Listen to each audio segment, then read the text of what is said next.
नमस्कार दोस्तों। आज अपन बात करने वाले हैं एक बहुत ही महत्वपूर्ण टॉपिक के बारे में, जो कि है बाल पंचकर्म। ठीक है, तो अपन इसमें बालकों में जो पंचकर्म कराना चाहिए, कैसे कराना चाहिए, कौन कौन सी औषधियों का उपयोग करना चाहिए, कौन कौन सी क्रियाएं इसमें अलग से बताई गई है, इसको अपन देखने वाले हैं। तो ये बहुत ही इम्पोर्टेंट टॉपिक है और ये थोड़ा बड़ा लेक्चर होने वाला है, लेकिन अपन इसको कवर करने वाले हैं इसमें पूरा। ठीक है, तो चलिए दोस्तों स्टार्ट करते हैं। सबसे पहले यहाँ पर इसका इंट्रोडक्शन आता है। बाल बाल पंचकर्म दो शब्दों से मिलकर बनता है, बाल और पंचकर्म। यहाँ पर दो शब्द है, एक बाल और पंचकर्म। बाल शब्द अवस्था विशेष या फिर आयु का बोधक है। तो अपन को तो पता है, अपन बालक मतलब कि एक अवस्था ही है, बालक अवस्था, प्रौढ़ अवस्था, युवा अवस्था। ठीक है, ये अवस्था का बोधक है, जबकि पंचकर्म शब्द शोधन चिकित्सा का बोधक है। तो अपन को पता है जो पंचकर्म होता है वो शोधन चिकित्सा होता है। इसमें अपन शरीर का शोधन करते हैं। और एक क्या होती है, एक शमन चिकित्सा होती है। ठीक है, आयुर्वेद में चिकित्सा दो प्रमुख विभाजन है। देखो मैंने अभी आपको बताया दो ही विभाजन होते हैं इसके, शमन और एक शोधन। शोधन से अपन क्या करेंगे, दोषों को बाहर निकालेंगे, और शमन में शरीर के अंदर ही अपन दोषों को हर लेंगे या फिर उसका शमन कर देंगे। इसके बाद में शरीर से कुपित दोषों का निर्हरण कर रोगों का समूलन समूल नाश करने की क्रिया संशोधन चिकित्सा, जबकि उत्कृष्ट दोषों को शरीर के अंतर्गत ही शांत करने की क्रिया को संशमन चिकित्सा कहते हैं। तो यहाँ पर वो डिफ्रेंशिएशन बता रहे संशोधन और संशमन में। संशोधन में क्या करते हैं, शरीर के उत्कृष्ट दोषों को अपन संशोधन में क्या करते हैं, जो दोष कुपित हो गए उसका निर्हरण करते हैं, उनके मूल को नष्ट करते हैं। ये क्या है, संशोधन। ठीक है, क्या करेंगे अपन, दोषों का निर्हरण कर उनके मूल को नाश करेंगे संशोधन में। और संशमन में क्या करेंगे, जो उत्कृष्ट दोष है अपने जो शरीर में, उसको वहीं पर अपन शांत कर लेंगे, उसको बोल देंगे अपन संशमन। ठीक है, इसके अपन आगे चलते हैं। पंचकर्म का डिवीजन कैसे किया है,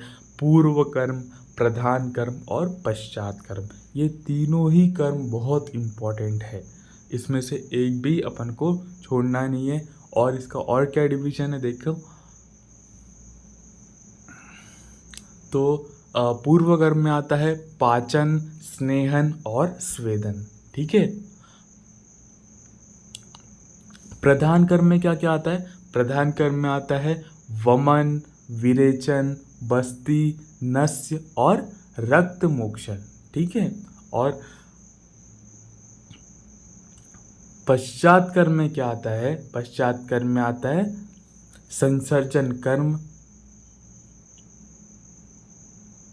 और समन योग्य। इसके बाद में अपन सबसे पहले स्टार्ट करते हैं पूर्व कर्म से। तो पूर्व कर्म में क्या करना चाहिए अपन को देखते हैं। संशोधन से पहले पूर्व कर्म के रूप में स्नेहन स्वेदन आवश्यक है।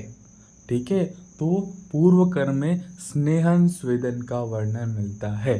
इसके बाद में आवश्यकता अनुसार रूक्ष एवं दीपन पाचन द्रव्यों का प्रयोग भी पूर्व कर्म में स्वीकृत है। तो अपन को उसकी रोगी की अवस्था को देखकर अपन को पूर्व कर्म करना है। आवश्यकता अनुसार अगर उसमें आम वगैरह का निर्माण हो गया है तो वहाँ पर अपन को दीपन पाचन एवं रूक्षण औषधियों का भी यूज़ करके अपन को बच्चे में चिकित्सा करनी है पूर्व कर्म में। इसके बाद में पाचन क्रिया, तो इसमें बताया था पूर्व कर्म में अपन को पाचन वगैरह भी कराना है। ठीक है, अगर आम की उत्पत्ति है तो स्नेहन के पूर्व अग्निदीपन द्रव्यों का प्रयोग करना है, क्योंकि स्नेहन में अपन को क्या पिलाना है, घी वगैरह अपन को पिलाना है, उसका अभ्यंग वगैरह करना है। अगर उसकी अग्नि ही अच्छी नहीं रहेगी तो वो घी पचाने में असमर्थ रहेगा, इसलिए अपन को सबसे पहले वहाँ पर पाचन क्रिया करानी है। तो अग्निदीपन द्रव्यों का प्रयोग करने के से कोष्ठ में लघुता आ जाती है ना। तो कोष्ठ में जो भारीपन था वो लघुता वहाँ पर आ जाएगी अगर अपन ने दीपन पाचन वहाँ पर करा दिया तो, जिससे दोष उत्क्लेशित सम्यक प्रकार से होते हैं। तो अपन को बेसिकली संशोधन चिकित्सा में दोष का उत्क्लेशन करना है, क्योंकि अपन को दोषों को बाहर निकालना है। तो सबसे पहले अपन उसको बढ़ाएंगे, उत्क्लेशित करेंगे, तभी तो अपन उसको बाहर निकाल पाएंगे, नहीं तो वो कैसे बाहर निकलेंगे शरीर से। इसलिए अपन को पाचन कर्म कराना है, जिससे कि दोष उत्क्लेशित हो सके, कोष्ठ में लघुता आ सके, शरीर का गुरुत्व एवं स्निग्धत्व कम हो जाता है जाने से प्रयुक्त औषधि का पाचन ठीक प्रकार से होता है। तो अगर शरीर में गुरुता और स्निग्धता थोड़ी कम हो जाएगी तो जो औषधि अपन देंगे, स्नेहन स्वेदन या फिर जब अपन वमन वगैरह कराएंगे तो वो ठीक तरीके से पचेगी, जिससे स्नेह व्यापत की संभावना कम हो जाएगी। तो पाचन क्रिया देखो कितनी इम्पोर्टेंट है। जो कॉम्प्लिकेशंस वगैरह होने वाले हैं वहाँ पर स्नेह व्यापत वगैरह जो होने वाले हैं, स्नेहन के जो उपद्रव होने वाले हैं, उसको भी ये कम कर देता है। इसके बाद में स्नेहन आ जाता है। तो देखो सबसे पहले अपन ने एक टाइप से पाचन करा लिया, अगर उसकी अग्नि मंद वगैरह थी तो पाचन करा लिया। अब आ जाएगा स्नेहन। तो स्नेहन में स्नेहनम स्नेह विष्यंदनम मार्दवम क्लेदम कारकम उपयुक्त मात्रा में विधि प्रकार से प्रयुक्त स्नेह द्रव्य द्वारा मृदुता एवं स्निग्धता लानी ही स्नेहन कर्म है। तो स्नेहन कर्म को यहाँ पर डिफाइन करते हुए क्या बोलते हैं ये, यहाँ पर स्नेहन अपन क्यों करते हैं, स्नेहन अपन मृदुता एवं स्निग्धता लाने के लिए करते हैं। तो बच्चे जो बहुत ज़्यादा रूक्ष वगैरह हो चुके होते हैं, मतलब स्नेहन तो अपन को कराना ही है, लेकिन ये पूर्व कर्म में आता है। तो इसकी डेफिनेशन बताते हुए ये बोलते हैं मृदुता एवं स्निग्धता लाने के लिए अपन को स्नेहन कराना है। इसके बाद में स्नेहन पूर्व कर्म ही नहीं अपितु वर्तमान में यह विधि अनेक रोगों को प्रधान चिकित्सा के रूप में ही व्यवहार की जाती है। मतलब कि ऐसा बिल्कुल नहीं है कि ये स्नेहन ओनली पूर्व कर्म ही है, पूर्व कर्म तो है ही, इसके साथ साथ में बहुत सारी ऐसी डिसीजेस है जहाँ पर अपन स्नेहपान कराकर चिकित्सा करते हैं। बहुत सारी व्याधि को अपन स्नेहपान कर चिकित्सा करते हैं, जो क्षीण पुरुष में ब्रहण एवं स्वस्थ पुरुष के स्वास्थ्य संवर्धन के लिए आवश्यक है। तो देखो स्नेह का क्या है, मतलब अपन को शरीर में मृदुता लाना ही है, ठीक है, मृदुता कोमलता ये सब लानी है। तो अपन देखो जो घी है वो नित्य सेवन करते हैं, मतलब कि नित्य सेवनीय द्रव में तो नहीं बताया है, लेकिन घी का अपन नित्य सेवन कर सकते हैं। तो वहाँ पर भी तो वो स्नेह ही है, तो वहाँ पर अपना स्नेह नहीं हो रहा है, तो वो स्वस्थ व्यक्ति में भी काम करेगा और जो क्षीण पुरुष है वहाँ पर भी ग्रहण करेगा। इसके बाद अपन आगे चलते, बालकों में सम्यक धातु वर्धन के लिए स्नेह अत्यंत आवश्यक है। तो अगर बालकों को अपन को ग्रोथ एंड डेवलपमेंट करानी है, बालकों का वर्धन कराना है, तो वहाँ पर ग्रथ जो है, जो स्नेहन जो है वो बहुत आवश्यक चिकित्सा है वहाँ पर, जिसकी पुष्टि काश्यप संहिता में लेह अध्याय तथा नवजात परिचर्या में प्रयुक्त मधुघृत प्रयोग से होती है। तो लेह अध्याय में वहाँ पर वो मधुघृत का प्रयोग बता रहे हैं, लेह अध्याय तथा नवजात परिचर्या में भी इनने इसका वर्णन किया है। इसके बाद में घृत, तेल, वसा, मज्जा ये स्नेह द्रव्य माने गए हैं। तो यहाँ पर भी ये 4 स्नेह द्रव्य की बात कर रहे हैं, घृत, तेल, वसा, मज्जा। आचार्य काश्यप ने स्नेह हेतु घी घृत को सर्वश्रेष्ठ माना है। तो गौ घृत, घी घृत ये तो सर्वश्रेष्ठ मानते हैं ये सब आचार्य। इसके बाद में प्रयोग भेद से स्नेहन के 2 प्रकार माने गए। प्रयोग भेद से कितने 2 प्रकार, एक तो आभ्यंतर प्रयोग और एक बाहर प्रयोग। On the basis of their use, मतलब कि अपन उसको बाहर से यूज़ कर रहे हैं या अंदर यूज़ कर रहे हैं, शरीर के अंदर यूज़ कर रहे हैं, वो 2 प्रकार से माने। मतलब कि देखते हैं अपन आगे, आभ्यंतर स्नेह, ठीक है।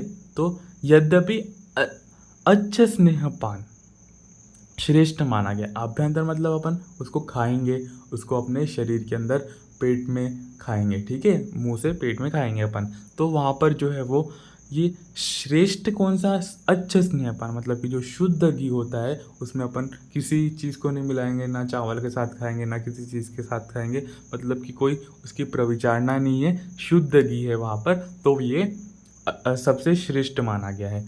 परंतु कई बार छोटे बालकों में प्रयोग संभव नहीं होता, क्योंकि जो घी होता है उसका टेस्ट कुछ कुछ बालक जो होते हैं, मतलब कि बहुत सारे मैक्सिमम बालक ऐसे होते हैं उनको टेस्ट इसका अच्छा नहीं लगता, इसलिए अपन वहाँ पर स्नेह प्रविचारणा के रूप में अपन को देंगे। स्नेह प्रविचारणा मतलब या तो अपन खिचड़ी में मिला देंगे या तो कैसे भी अपन किसी चीज़ में मिला के अपन को उसको देना है। आचार्य वाग्भट द्वारा निर्दिष्ट सह स्नेह प्रविचारणा का ही स्वरूप है जो बालकों के लिए सुकर है, ठीक है। इसके बाद में सद्य स्नेह कारण योग, तो घृत से बना मांस रस, तो यहाँ पर ये प्रविचारणा बता रहे हैं कि घृत से बना मांस रस अपन उसको दे सकते हैं, तो ये भी ग्रहण करेगा, ठीक है। स्नेह भ्रजित पेय, ठीक है। इसके बाद में घृत आदि स्नेह से निर्मित तिल चूर्ण, कल्क तथा फांड, तो जो तिल चूर्ण, कल्क या फिर फांड जो अपन बना रहे उसमें अपन घृत की भावना देकर बनाएंगे, तो ये भी स्नेहन करेगा। इसके बाद में प्रचुर घृत युक्त क्रशरा, क्रशरा खिचड़ी को बोलते हैं, दूध से बनाई उष्ण पेय, दूध से बनी खीर, ठीक है। गुड़ के साथ दही को की मलाई, तो गुड़ के साथ अगर अपन दही की मलाई खाएंगे तो ये भी ग्रहण करेगा, दही की मलाई है वो, ठीक है। इसके बाद में पंचप्रास्तर पेय, दैट इज पेय, घृत, तेल, वसा, मज्जा तथा चावल प्रत्येक एक प्रस्त मिलाकर बनाई पेय, तो ये जितने भी यहाँ पर ये बता रहे हैं कॉम्बिनेशंस ये ग्रहण करेंगे, ये स्नेहन करेंगे, ठीक है। इसके बाद में स्नेह हेतु सिद्ध घृत, तो यहाँ पर पर्टिकुलरली घृत का कौन कौन से आचार्यों ने कौन कौन से स्नेहन में घृत माने हैं ये अपन यहाँ पर पढ़ने जा रहे हैं। तो सबसे पहले आता है अश्वगंधा घृत, जो कि भेषज रत्नावली ने माना है। इसके बाद में कुमार कल्याण घृत, संवर्धन घृत, अभय घृत, पंचगव्य घृत, अष्टांग घृत, शिशु कल्याण घृत। इसके बाद में ब्राह्मी घृत, शोधन घृत, अष्टम अंग घृत, तो ये टोटल 10 घृत यहाँ पर वर्णित है। इसके बाद में बाहर स्नेहन, बाहर मतलब बाहर से अपन जो मालिश करेंगे, बाहर से अपन जो स्नेहन करेंगे, क्योंकि अपने जो रोमकूप होते हैं वहाँ से भी स्नेहन का मतलब कि जो अपनी जो स्किन होती है जहाँ से अपने जो बाल वगैरह निकलते हैं, रोमकूप होते हैं, वहाँ पर भी एब्जॉर्प्शन होता है स्नेह का, तो वो देखते हैं अपन। अभ्यंग, पाद अभ्यंग, सेक, संवाहन, मधु तेल, शिरो अभ्यंग, पीच, कर्णपूरक, अच्छी तर्पण, शिरोबस्ती, शिरोधारण आदि बाह स्नेहन की ही विधिया है। तो ये सारी जो है परिसेक हो गया, संवाहन हो गया, सेक हो गया, पाद अभ्यंग हो गया, ये सब बाह्य स्नेहन की ही विधिया है। प्राण प्रत्यागमन, जो यहाँ पर जिसको अपन डेस्यूसिशन बोलते हैं, उसको जो प्रक्रिया होती है में आचार्य वाग्भट ने बला तेल से अभ्यंग का विधान बताया है। तो जो नवजात शिशु होता है उसमें आचार्य वाग्भट क्या बताते हैं, जो बाह्य स्नेहन उसमें करना है अपन को, वो कैसे करना है, बला तेल से। तो ये बहुत इंपॉर्टेंट है, बला तेल से अभ्यंग करना है जो नवजात शिशु होता है उसका, ठीक है। इसके बाद में अभ्यंग हेतु प्रयोग शास्त्रीय तेल, वहाँ पर कौन कौन से तेल का यूज़ करना है। सबसे जो मोस्ट कॉमन है वह है नारायण तेल। तो अपन ओपीडी वगैरह में भी जब देखते हैं तो नारायण तेल का बहुत ज़्यादा यूज़ होता है बाह्य स्वेदन में। नारायण तेल बहुत इंपॉर्टेंट है। इसके बाद में महानारायण तेल, नारायण अगर याद है तो महानारायण भी याद रहेगा ही, ठीक है। इसके बाद में महामाश तेल, बला तेल, माशादी तेल, लाक्षादी तेल। इसके बाद में अति स्निग्ध व्यक्ति के लक्षण, अगर अपन जो स्नेहन कर रहे हैं वो बहुत ज़्यादा हो गया है तो उसमें अपन को क्या क्या लक्षण देखने को मिलेंगे। अति योग जिसको बोलते हैं, अति स्निग्ध व्यक्ति के लक्षण क्या क्या है देखते हैं। वात का अपने गुणों से युक्त ना होना, मतलब कि वात में रुक्षता नहीं रहेगी, गति नहीं रहेगी, खरता नहीं रहेगी, तो उसके जो गुण है उसमें कमी आ जाएगी, बेसिकली ऐसा बोल सकते हैं। वात का अनुलोमन ना होना, मतलब कि वो मल मूत्र ये सब का वेग को धारण करके रखेगा, मतलब कि उसको बेसिकली वेग नहीं आएंगे। वात का अनुलोमन प्रॉपर तरीके से ना हो पाना। रूक्षता, कर्कशता, जठराग्नि की दुर्बलता, तो उसको भूख नहीं लगेगी, उसके शरीर में रूक्षता आ जाएगी। आपने बल्कि स्नेहन करा दिया है फिर भी वहाँ पर रूक्षता, कर्कशता, जठराग्नि की दुर्बलता। पुरुष का सूखा और गंड वाला होना, तो पुरुष क्रश सूखा हो जाएगा वहाँ पर। इसके बाद में सम्यक स्निग्ध के लक्षण, तो जिसका स्नेहन सम्यक रूप से हो गया है वहाँ पर अपन को क्या क्या लक्षण देखने को मिलेंगे, ये बहुत इंपॉर्टेंट है कि अपन को सम्यक लक्षण तो कम से कम याद होने ही चाहिए। तो देखते हैं अपन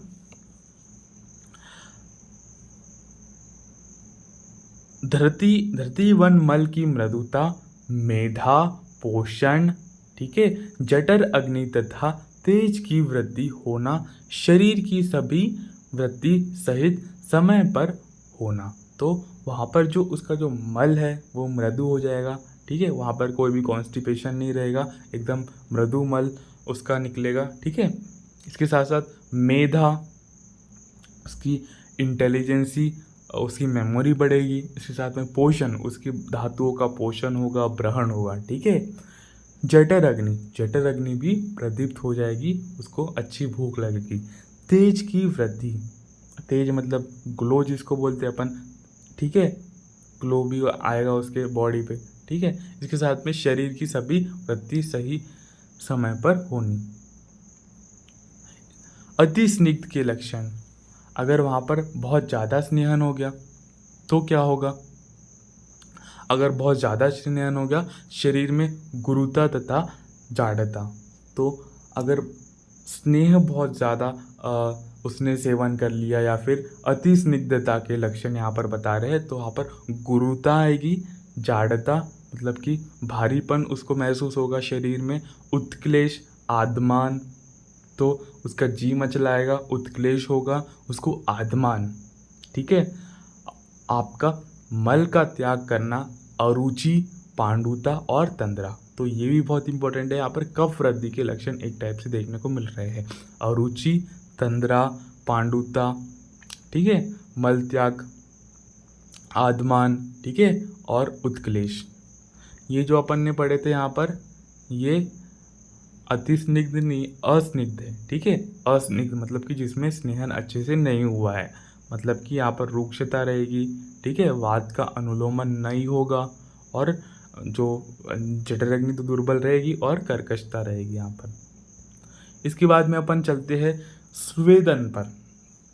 स्वेदन में क्या है, स्वेदन अपन को स्नेहन के बाद में कराना है, ठीक है। ये अपन को सीक्वेंस में ही मैंने पूरी स्लाइड्स लगाई है, तो स्नेहन के बाद अपन को स्वेदन कराना है। तो स्वेदन में क्या लिखते हैं, स्तंभ गौरव शीतघ्नम स्वेदनम स्वेद कारकम, तो यह क्रिया जिसके द्वारा स्तंभ, गौरव एवं शैत्य का नाश होता है तथा स्वेदन की प्रवृत्ति होने से उसे स्वेदन कहते हैं। तो देखते हैं, जिस क्रिया में स्तंभ मतलब कि जकड़ाहट, जो अपन बोलते हैं ना कि मेरी शरीर में जकड़ाहट हो रही है, बहुत अकड़ रहा है शरीर, बहुत भारी भारी फील हो रहा है, गौरवता फील हो रही है, बहुत ठंडी सी लग रही है, तो मतलब कि ये देखो बेसिकली एक कफ वृद्धि के लक्षण है।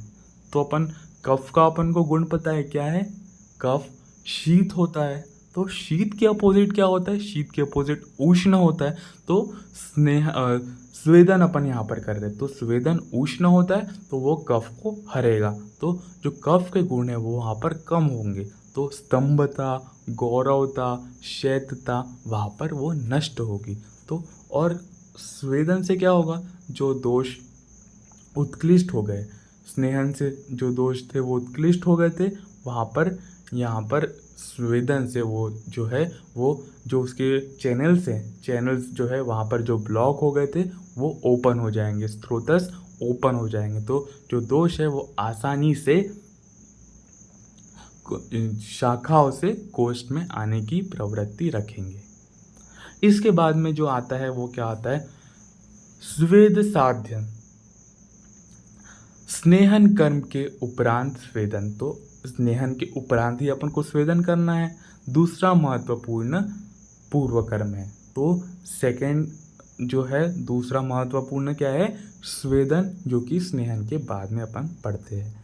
स्वेदन से वातज एवं कफज साध्य रोग शांत होते हैं। तो मैंने आपको पहले ही बताया, यहाँ पर अपन कफ और वात को शांत करेंगे। वात को क्यों, क्योंकि वात भी शीत होती है, तो शीत के अपोजिट ये उष्ण है। बस अपन को इतना याद रखना है कि जो स्वेदन है वो उष्ण है, ठीक है, उष्ण चिकित्सा एक टाइप से। तो अपन को वात और कफ को हरने के लिए अपन को स्वेदन करना है। इसके बाद में स्वेदव मार्दव कारणम, मतलब कि स्वेदन मृदुता उत्पन्न करने वाली क्रियाओं में श्रेष्ठ है। तो अगर अपन को किसी के शरीर में मृदुता उत्पन्न करनी है तो वहाँ पर श्रेष्ठ क्या है, स्वेदन, ठीक है। इसके बाद में स्वेदन विधि बहुत इंपॉर्टेंट है, अपन को कैसे कराना है, इसमें प्रोसीजर क्या है, उसमें स्टेप्स क्या है। तो चलिए दोस्तों इसको भी देख लेते हैं अपन। तो यहाँ पर ये सबसे पहले कुमुद, उत्पल एवं कमल के पत्रों या नरम कपड़े से बालक के नेत्र को अच्छी प्रकार ढककर स्वेदन देना चाहिए। तो जो अपने जो बहुत महत्वपूर्ण अंग होते हैं, डेट इज जो अपनी आंखें होती है, जो अपने नेत्र होते हैं, उसको सबसे पहले अपन को बचाना है। वो कैसे बचाएंगे, कमल, उत्पल, कुदुम या फिर कपड़े से अपन को जो बच्चे के नेत्र है उसको कवर कर लेना चाहिए। तथा स्वेदन कराते समय मोतियों की माला क्यों यहाँ पर यूज़ कर रहे हैं, क्योंकि वो ठंडी होती है, वो शीतलता प्रदान करेगी, ठीक है। चंद्रकांत मणि तथा शीत जल से भरे हुए पात्र से बालक के हृदय को निरंतर स्पर्श कराए। तो बच्चे के हृदय और अपन को नेत्र को बचाते हुए चिकित्सा करनी है। दो चीज़ें कौन कौन सी है, हृदय और नेत्र। तो वहाँ पर नेत्र को बचाने के लिए क्या करना है, अपन को कुदुम, उत्पल और कमल का प्रयोग करना है, और साथ साथ कपड़े का भी यूज़ कर सकते हैं आज के समय में। और हृदय को बचाने के लिए मोतियों की माला, ठीक है, मोतियों की माला, चंद्रकांत मणि और शीतल जल का प्रयोग करना है। अन्य व्याधियों के साथ साथ विनाम से स्वेदन का प्रयोग करने के लिए कहा है। तो ऐसा बिल्कुल नहीं है कि अपन अन्य व्याधियों में कोई अपन इसको अलग से यूज़ नहीं कर सकते, अलग से भी अपन इसका यूज़ कर सकते हैं। पंचकर्म के अलावा भी अपन इसका यूज़ कर सकते हैं। अगर वो कफ वात प्रधान व्याधि है तो वहाँ पर अपन को विनाम नाम के साथ साथ अपन इसको यूज़ कर सकते हैं। देश, काल, अवस्था, मात्रा तथा सब प्रकार से रोगी की गुरुता लघुता की दृष्टि से अतिस्वेद तथा हीन स्वेद विष के समान बालक को मार देता है।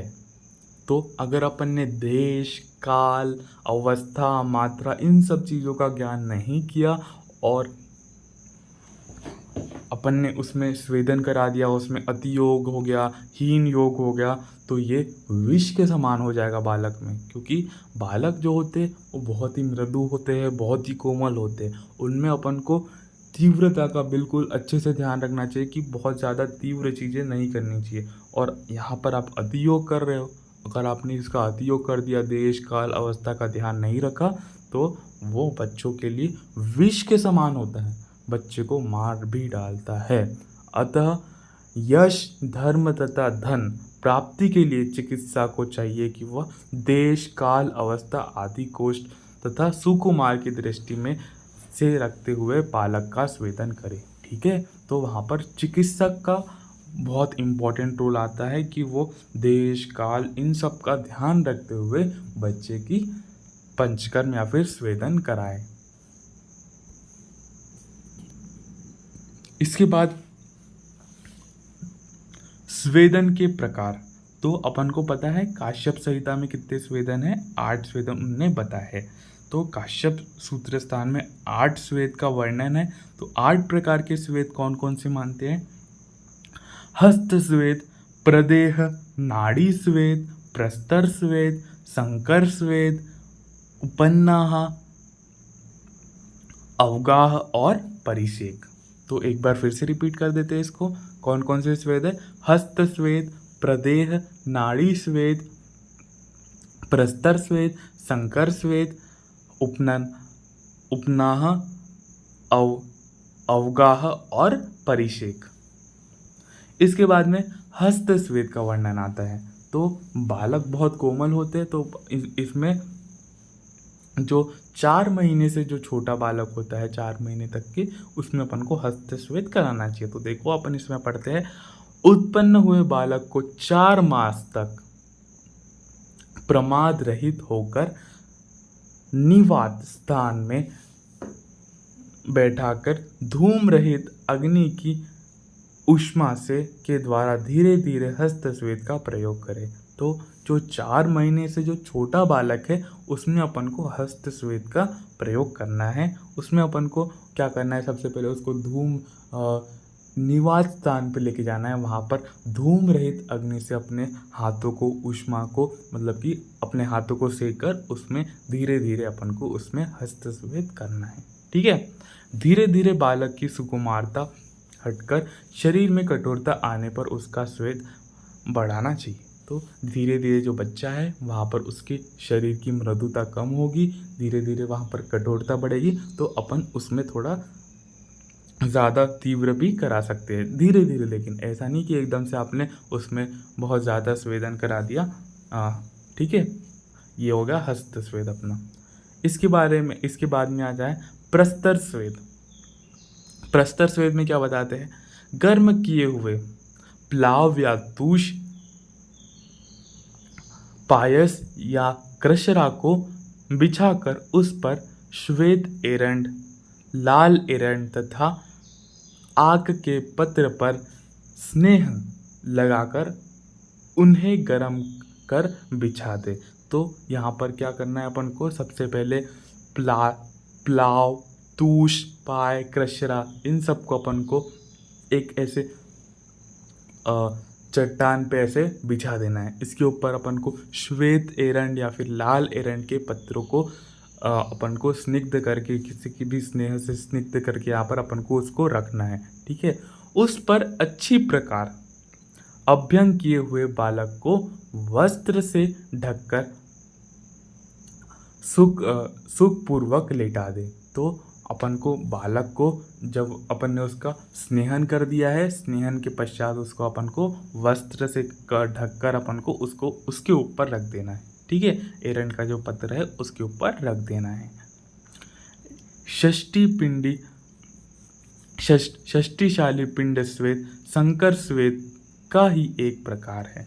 ठीक है, तो षष्टिशाली पिंड स्वेद का पढ़ेंगे अपन आगे, जो धातु की पुष्टि के लिए होता है, वो पिंड स्वेद का ही एक प्रकार है, जो सभी प्रकार के न्यूरोमस्कुलर व्याधि में तथा फ्लॉपी बेबी सिंड्रोम DMD आदि में प्रभावी है। तो देखो अपने आचार्य कितने वो थे, उनने यहाँ तक के कि पर्टिकुलर स्वेद किस व्याधि में उपयोग करना है ये तक के बता दिया था। तो ये देखो न्यूरोमस्कुलर डिसऑर्डर में, फ्लॉपी बेबी सिंड्रोम में पर्टिकुलर कौन सी क्रिया करानी है, यहाँ पर अपन पिंड स्वेद अपन कराएंगे बच्चों में।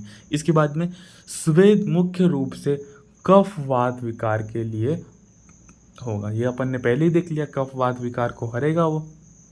बालक में नीराग्नि स्वेद के रूप में कंबल से ढके उष्ण कक्ष में रखकर अथवा सूर्य स्नान के रूप में भी स्वेद करा सकते। अगर अपन को नीराग्नि स्वेद कराना है बालकों में तो ये भी करा सकते हैं, कंबल से ढक दो उन्हें, उष्ण कक्ष में रखना है, ठीक है। तो ये सब नीराग्नि स्वेद के भेद है। सूर्य स्नान भी करा सकते हैं उनमें। इसके बाद में षष्टिशाली पोटली स्वेद। षष्टिशाली पोटली स्वेद भी बहुत इंपॉर्टेंट है बच्चों में। यहाँ पर देखो ये काय के लिए होता है, मेन इसका उद्देश्य क्या है, ये इंपॉर्टेंट है। न्यूरोमस्कुलर डिसऑर्डर, डीएमडी, इसमें तो यूज़ कर ही रहते अपन। तो यह धातु का पोषण कर पुनर्निर्माण करता है। तो मतलब कि धातु जो है उसका पोषण ग्रहण करेगा और जो धातु क्षीण हो गई है उसका पुनर्निर्माण ये करेगा षष्टिशाली पिंड से। इससे स्नायु, संधि, मांसपेशियां, हड्डी मजबूत होते हैं। इससे जुड़ी व्याधियां भी दूर होती है। तो ये जो है अपनी स्नायु, संधि, मांसपेशियां, इसमें जो है वो चेंजेस लाएंगे, इसमें मजबूती लाएंगे और जो व्याधि तो अपन ने देख ही ली, न्यूरोमस्कुलर डिसऑर्डर, डीएमडी, इन सबको भी ठीक करेगा। इसके साथ में षष्टिशाली बला एवं दूध 3 ही पोषक तत्व से परिपूर्ण है। तो यहाँ पर देखो जो बल का जो वर्धन करेगा क्या क्या है यहाँ पर, बला, दूध, षष्टिशाली, ये बल का वर्धन करेंगे। तो यहाँ पर इसका यूज़ करेंगे। मुख्य ये वात, पित्त, शामक और धातु बढ़ाने वाले होते हैं। इसके बाद में जो अपन चलते हैं यहाँ पर प्रधान कर्म। तो प्रधान से अपन को नाम से ही समझ में आ रहा है जो मुख्य कर्म है, जो मुख्य कर्म है वो तो प्रधान कर्म है, ठीक है। तो इसमें अपन को क्या क्या देखना है, स्टार्ट करते हैं। वमन कर्म। तो ऊर्ध्वभाग दोष हरणम वमनम। तो ऊर्ध्वभाग से दोष को निकालना। ऊर्ध्वभाग मतलब ऊपर के भाग से। ऊपर का भाग क्या है, अपना माउथ। तो अपने माउथ से अपन को दोषों को बाहर निकालना है। अपक्व पित्त श्लेष्माणो बल ऊर्ध्वानयनियत वमनम तत्यत विज्ञेयम मदनस्य फलम यथा। अपक्व कफ एवं पित्त को ऊर्ध्व भाग से बाहर निकालना वमन कहलाता है। ये बहुत इंपॉर्टेंट है। यहाँ पर अपक्व शब्द का यूज किया है, बिना पचे, जो पका हुआ नहीं है, अपक्व पित्त श्लेष्माणु, और उसको अपन को ऊर्ध्व भाग से बाहर निकालना है, ऊपर के भाग से बाहर निकालना है। बालकों में वमन 6 वर्ष की अवस्था के बाद ही करा है, क्योंकि वमन में क्या अपन को उत्क्लेशित करना है दोषों को। तो मिनिमम बच्चे की एज होनी चाहिए 6 ईयर। अति छोटे बालक अशक्त होने के कारण वमन के प्रयोग से चक्षु रोग की पीड़ा हो सकती है। अगर जो चिकित्सक है ये भी पॉसिबल, उसको इस चीज़ का ज्ञान नहीं है, तो अगर उसने 6 साल के पहले ही अगर मान लो बच्चे में तीव्र वमन वगैरह करा दिया तो वहाँ पर उसमें चक्षु रोग वगैरह भी हो सकते हैं। तो ये बहुत ही डेंजरस हो सकता है बच्चों में वमन कराना बिफोर 6 ईयर्स। इसके बाद में उपरोक्त संकेत के बाद भी विशिष्ट अवस्था में बाल्य अवस्था कफ प्रदान होने से श्लेष्मिक व्याधि अधिक होती है, अतः बालक में वमन कर्म प्रशस्त है। तो अपन को पता है जो बच्चे होते हैं उनमें कफ की प्रधानता होती है, तो वहाँ पर कफज रोग होने की बहुत संभावना होती है। इसलिए यहाँ पर बता रहे हैं कि श्लेष्मिक व्याधियाँ अधिक होती है वहाँ पर, अतः वमन कर्म प्रस्तुत है, मतलब कि श्रेष्ठ है यहाँ पर, क्योंकि वहाँ पर कफज व्याधि अपन को ज़्यादा देखने को मिलेगी और कफ की सबसे अच्छी चिकित्सा वमन ही है, ठीक है। इसके बाद में वमन की विधि, वमन कैसे कराना है। क्षीराद अवस्था वमन द्रव्य जैसे मदन फल, पिपली, सेंधव तथा मधु का स्तन्य पर लेप करके सूखने पर स्तन्य का प्रक्षालन कराकर बालक को स्तन्यपान कराएं। तो अगर अपन को वमन कराना है तो बच्चा तो डायरेक्ट औषधि तो पिएगा नहीं, तो अपन को क्या करना है, जो उसकी जो अगर वो क्षीराद अवस्था में है तो वहाँ पर अपन को जो वमन द्रव्य है दैट इज मदन फल, पिप्पली, सेंधव, मधु का स्तन पर लेप करना है। जो माता है उनके स्तन पर लेप करना है। उसके सूख जाने पर जो बच्चा है उसको स्तनपान कराना है। ठीक है। ये किसका हो गया, क्षीराद अवस्था के लिए, मतलब कि जो दूध पी रहे हैं बच्चे उनके लिए। अब क्षीर अन्नाद अवस्था, क्षीर अन्नाद मतलब कि जो मिल्क भी खा रहे और थोड़ा अन्न का, मृदु अन्न का भी सेवन कर रहे, उनकी अवस्था में क्या करना है अपन को, मात्रक स्तन्य के साथ मदन फल, वचा आदि का प्रयोग करना है। मतलब कि उसको भी स्तन्य के साथ ही अपन को प्रयोग करना है मदन फल, वचा आदि का। ठीक है। अन्नाद अवस्था में मदन फल, सेंधव, कटफल, इन सब का क्वाथ वमन द्रव्यों की मात्रा रोग की तीव्रता पर निर्भर करती है, जैसे कि 120 मिलीग्राम से 4 ग्राम तक की सकती है। ठीक है। तो जो अन्नाद अवस्था है वहाँ पर अपन को कितनी मात्रा यूज़ करनी है, 120 मिलीग्राम से 4 ग्राम तक की मात्रा को अपन को यूज़ करना है। कैसे, क्वाथ द्रव्य में मात्रा मिलाकर। ठीक है। पश्चात कर्म उपवास, संसर्जन कर्म तथा धूम्रपान निर्दिष्ट है, निषिद्ध है। इसके बाद में जो आता है आचार्य काश्यप के अनुसार बड़े बच्चों में वमन, ये तो छोटे बच्चों में हो गया कि ये क्षीर अन्नाद में अपन को माता के स्तन्य पर लेप करके जो क्षीराद में माता के स्तन्य पर लेप करके, क्षीर अन्नाद में अपन को मदन फल ये सब मातृ स्तन के साथ। ठीक है। अन्नाद अवस्था में अपन को उसमें क्वाथ बना के देना है और उसकी मात्रा 120 मिलीग्राम से 4 ग्राम, और पश्चात कर्म में उपवास, संसर्जन तथा धूम्रपान निषिद्ध है। इसके बाद में जो है ये है बच्चों में वमन का विधान जो बताते हैं बड़े बच्चों में, वो काश्यप जी कैसे बताते हैं। वमन द्रव्य दैट इज वचा, सेंधव, पिप्पली, इंद्रजो, खीरा बीज, मदन फल, बीज कल्क। जो विधि ये बता रहे थे को, विधि क्या है इसकी, उक्त द्रव्यों का आकंठ प्रयोग विधिवत करें। तो जो ये जो द्रव्य है इनका विधिवत प्रयोग करना है। वचा, सेंधव, पिप्पली, इंद्रजो, खीर बीज, मदन फल इनका। ठीक है। इसके बाद में पश्चात कर्म में क्या है, अपामार्ग, पिप्पली, शिरीष, इनमें से किसी एक का चावल के साथ सेवन करना है। तो इनमें से पश्चात कर्म में किसी भी एक का, that is may be possible आप अपामार्ग ले लो, पिप्पली ले लो, शिरीष ले लो।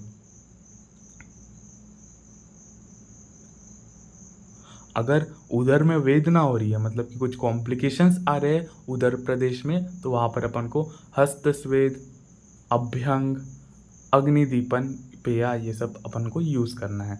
तो बड़े बच्चों का बता रहे हैं। ठीक है।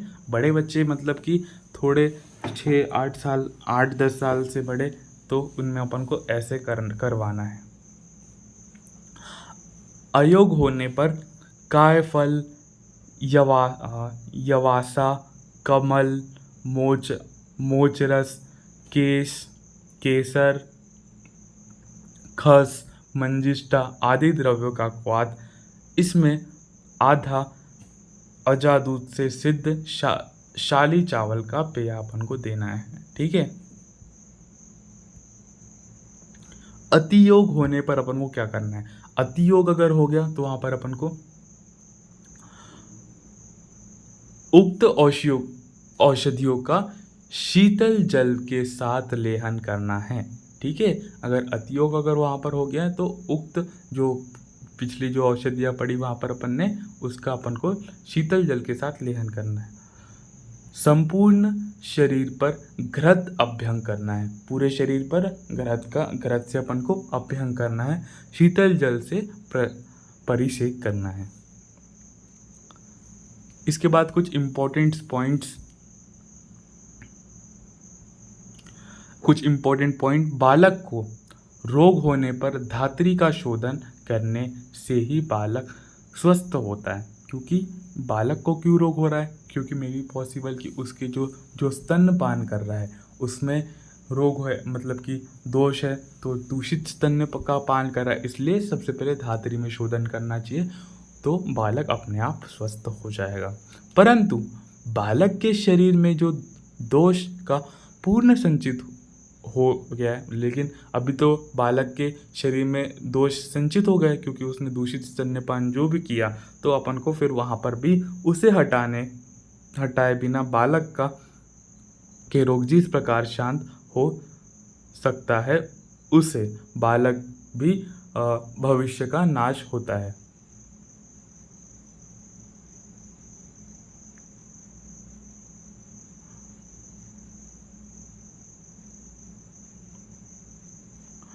अर्थात स्वयं बालक का शोधन भी इसलिए आवश्यक है। तो यहाँ पर दोनों का शोधन करना है। बेसिकली अपन को माता का भी शोधन करना है, क्योंकि माता का प्रधान रूप से, क्योंकि रूट कॉज तो में भी पॉसिबल वो हो ही सकता है, तो माता के शोधन के साथ साथ बालक की भी वातादि दोष अभी दृष्टि हो चुकी है, तो वहाँ पर अपन को बालक का भी शोधन आवश्यक है। जब चिकित्सक इन दोनों का अच्छी तरह प्रकार शोधन करता है तो शिशु को शीघ्र ही आरोग्य लाभ मिलता है। तो जब जो चिकित्सक है दोनों का शोधन अच्छी प्रकार से कर देता है तो बालक को पूर्ण लाभ मिल जाता है। इसके बाद में काश्यप का कथन है कि जब चिकित्सा धात्री एवं बालक दोनों का अच्छी प्रकार शोधन करता है तो जो चिकित्सक है वो अच्छी प्रकार से बालक और धात्री का शोधन अच्छी प्रकार से कर देता है, तो शिशु को शीघ्र ही आरोग्य लाभ होता है। ठीक है, शिशु डिसीज फ्री हो जाएगा, उसको आरोग्यता का लाभ मिल जाएगा, तथा तथ्य पत्थर पर लकीर की भांति सत्य है। ये जो बात है ये पत्थर की लकीर है, ये लकीर की भांति सत्य बताते हैं। जो बालक बार बार दुग्धपान कर स्वयं वमन कर देता है उसे बालग्रह देवी एवं मानुषिक व्याधि कभी कष्ट नहीं देती है। काश्यप ने रेवती, पुंडरीक, शकुनी, पूतना तथा मुखमंडिका बालगृह में वमन का निषेध बताया है। तो ये भी बहुत इंपॉर्टेंट है, वमन अपन को कहाँ कहाँ नहीं कराना है। रेवती, पुंडरीक, शकुनी, पूतना, मुखमंडिका, इन बाल रोगों में अपन को बालगृह में वमन नहीं कराना है। स्तन्य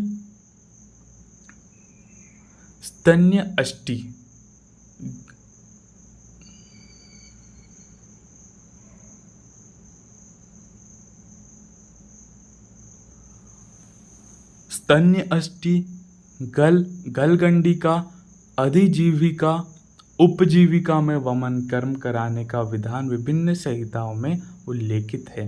ठीक है, तो इनमें अपन को वमन कराना है, किसमें? स्तन्य अष्टि, गंड अष्टि, अधिजीविका, इन सब में वमन कर्म कराना है। ठीक है, तो नेक्स्ट लेक्चर में अपन विरेचन स्टार्ट करेंगे यहाँ से। आज के लिए इतना ही, धन्यवाद।